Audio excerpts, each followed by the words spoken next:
Hello everyone, and welcome back to some Lords of the Fallen invasions. And you know it's going to be serious once you start invading the worlds of Death and Taxes. At this point the build is around level 70, and I've gotten a lot more familiar with the game's mechanics and the hyper armor available when dual wielding a longsword and halberd.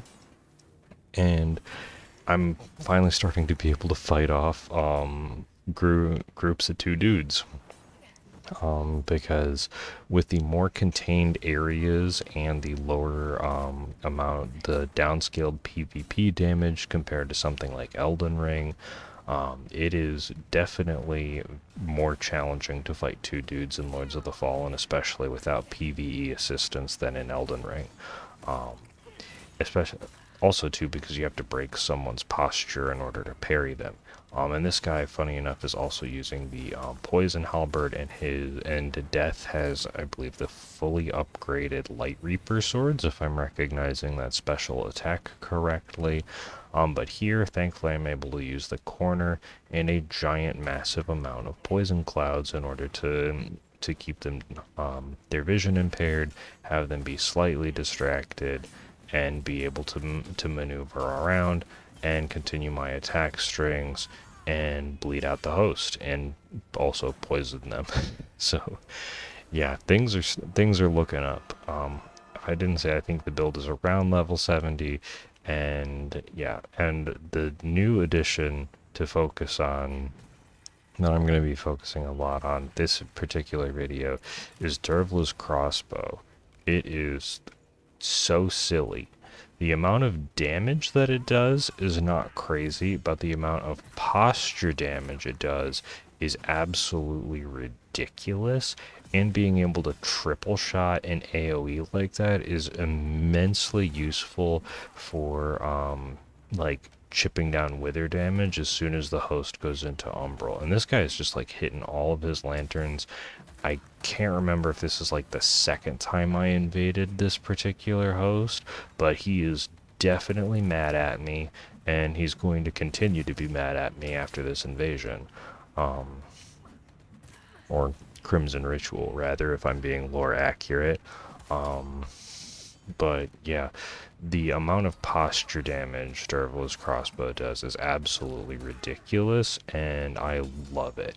And the AoE of the triple shot is also just really good. So even though it's not doing a crazy amount of damage, it is doing exactly the amount of work that I want it to be doing.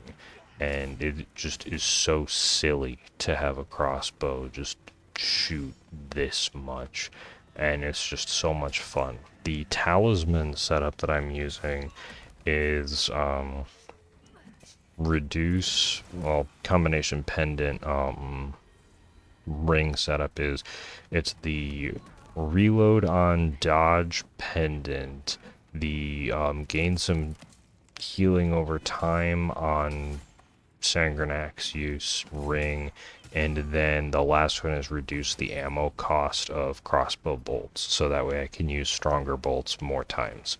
And yeah, this is absolutely ridiculous and silly. And these next couple invasions are going to highlight a little bit more just the sheer amount of posture damage that these things do.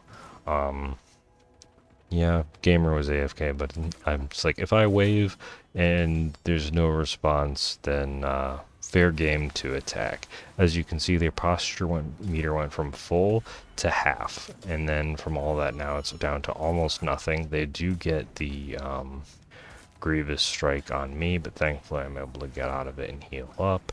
And then look at that, they have no posture left.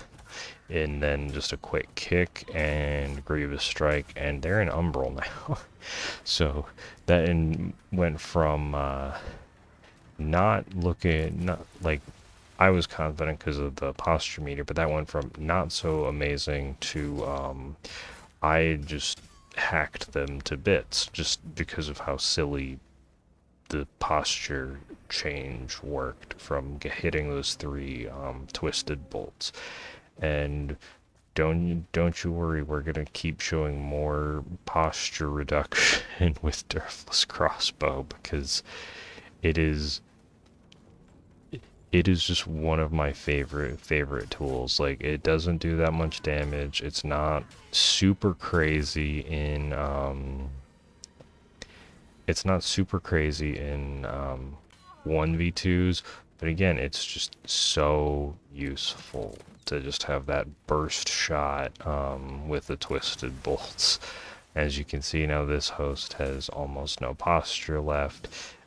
Granted, they don't have a lot of health left either, but it's just that grievous strike is just there, looking oh so delicious to grab. Again, even though like a light attack probably would have finished the job there, just like getting the stun into the grievous strike is just so much fun. I mean, I don't think a posture break.